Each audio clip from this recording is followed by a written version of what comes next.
the story about this man and woman that went on a cruise, and they had never been on one before, and they had scrimped and saved their whole life to be able to go on this cruise, and they just didn't have a whole lot of money. And so anyway, the time that they were on the cruise, every time it would get around lunchtime, they would go into their cabin and they would pull out their crackers and their peanut butter, and they would eat those. And in the mornings they would get up and have a Pop-Tart or whatever, and that's kind of the way that they ate for the whole cruise. And then it was like on the very last day they were walking around and they commented to somebody. They said, "Oh, I'm telling you, I've seen the food they have on this cruise. I just wish that I could afford it."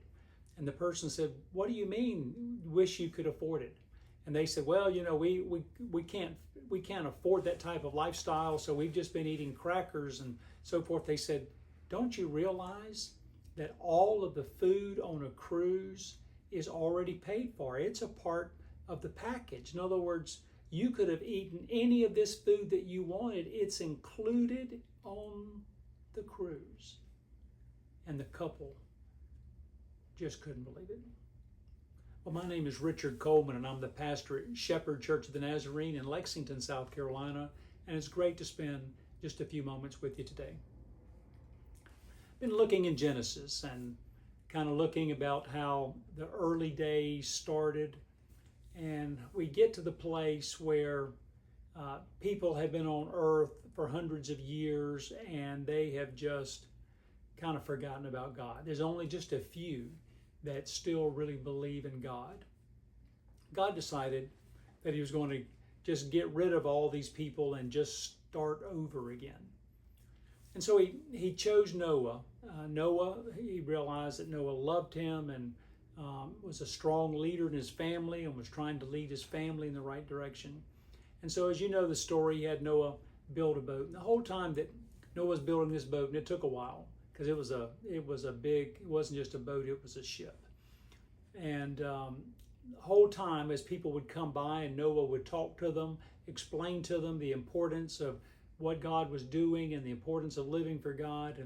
And people had an option when they listened to Noah to turn their hearts towards God or to turn around and just laugh at him and laugh at God. And that's what just about everybody did. They just laughed at him and laughed at God.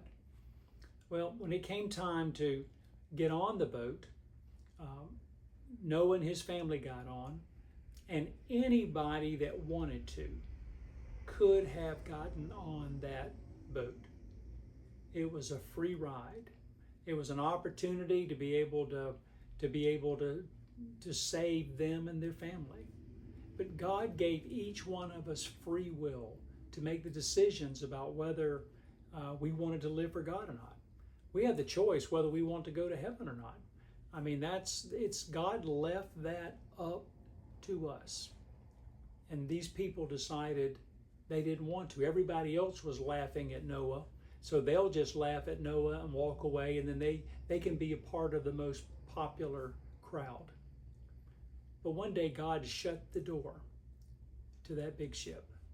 And once they shut the door, the people could not open it. And the rains came down and everyone drowned but Noah and his family. I think about after the flood receded and they were able to get off the ark, they were able to start over again. And so this whole story just reminds me of God's redemptive plan for us, that we have a choice, that we can get on board with God, and God wants us to do that, and he's calling us to do that, but we have a choice. And if we do get on board with God, then everything that's in our past, everything that we've done that we're ashamed of, God will forgive all of that, and we get to start over again.